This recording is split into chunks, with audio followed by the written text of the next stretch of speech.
For more than 1,000 years, Constantinople stood untouched. It was not just a city. It was a fortress designed to survive history itself.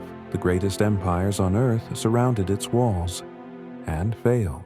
Armies broke against its defenses. Generals left defeated, calling it cursed, untouchable, impossible. Century after century, Constantinople remained unconquered, until one year changed everything. In 1453, the impossible finally happened. This is the story of why Constantinople could not be conquered, and how, at last, it fell. Constantinople was never just a city built of stone and walls. It was geography turned into a weapon, engineering shaped into defense, politics woven into survival, and fear carefully engineered into every attack. An army could be defeated. A siege could be broken. But to conquer Constantinople was something else entirely. It meant overcoming centuries of strategy, belief, and reputation. It meant fighting not just soldiers, but the weight of history itself. And for over 1,000 years, history always won. First, there were the walls. Not ordinary walls, but defenses built far beyond their time. The Theodosian walls were a system, not a structure. 3 massive layers of stone, watchtowers placed at precise intervals, a wide moat that slowed every charge and punished every mistake. Every meter was calculated, every angle designed for resistance. Armies came, generation after generation, believing strength would be enough. It never was. For more than 1,000 years, these walls did not fall. Behind those walls stood an empire shaped by centuries of siege warfare. This was not theory carved into stone. Every brick carried lessons learned through blood, defeat, and survival.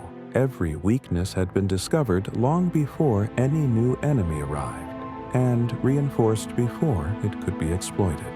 Nothing was accidental. Nothing was left untested. Attacking Constantinople was never a simple assault. Armies did not fight the walls. They collided with them and broke. Even if an army reached the gates of Constantinople, the sea became its next enemy. The city commanded the Bosporus, the narrow passage between worlds. Every ship that sailed these waters did so under Constantinople's control. And guarding the northern harbor stood the Golden Horn. Its entrance was sealed by a massive iron chain stretched across the water. No enemy fleet could pass. No naval assault could strike the heart of the city. Constantinople could still breathe, even while under siege. Many tried anyway. Arab armies arrived from the south, convinced faith in numbers would be enough. Bulgarian kings marched from the north, testing the walls with steel and fire. Crusader forces appeared from the west, some as enemies, some as supposed allies. One by one, they struck Constantinople, and one by one, they failed. The city endured siege after siege, generation after generation. With every failed attempt, its reputation grew. Constantinople was no longer just defended. It became a legend, unconquerable, eternal. By the 15th century, the world beyond Constantinople had begun to change. Empires adapted, technology evolved, warfare moved forward. But inside the city, time seemed frozen. The walls still stood as they always had. The defenses still worked, just as they had for generations.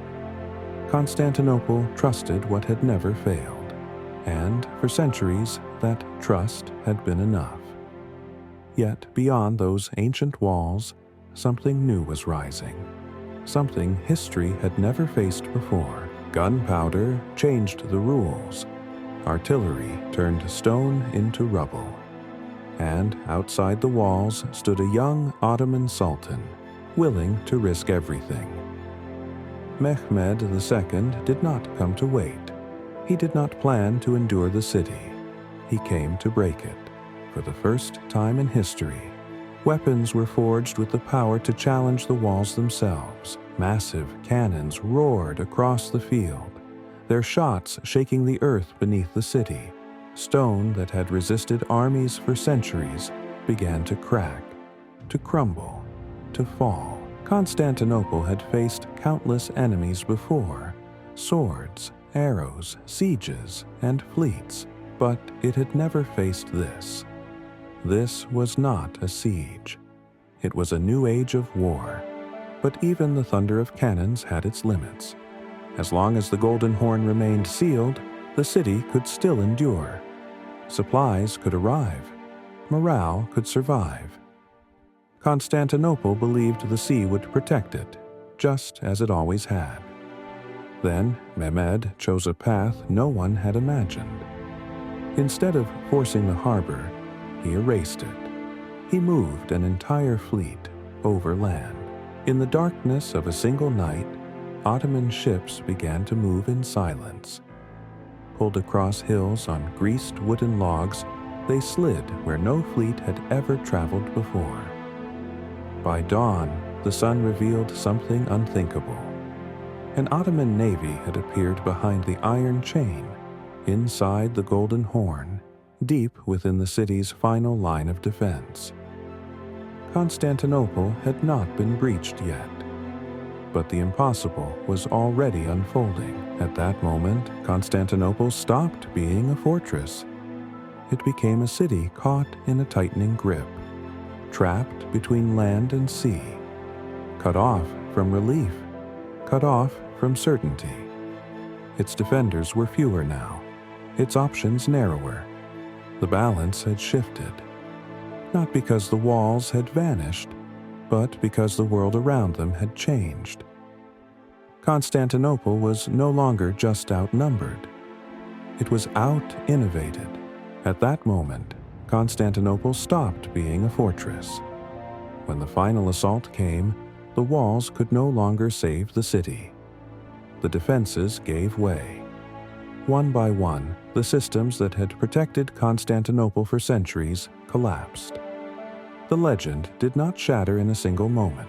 It slowly faded. Constantinople did not fall because it was weak.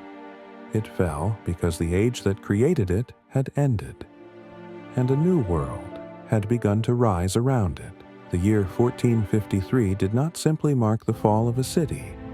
It marked the end of an era shaped by walls, castles, and medieval warfare. The world that had endured for centuries came to a close, and in its place, something entirely new began to emerge. A new age, a new balance of power, a world that would never be the same again.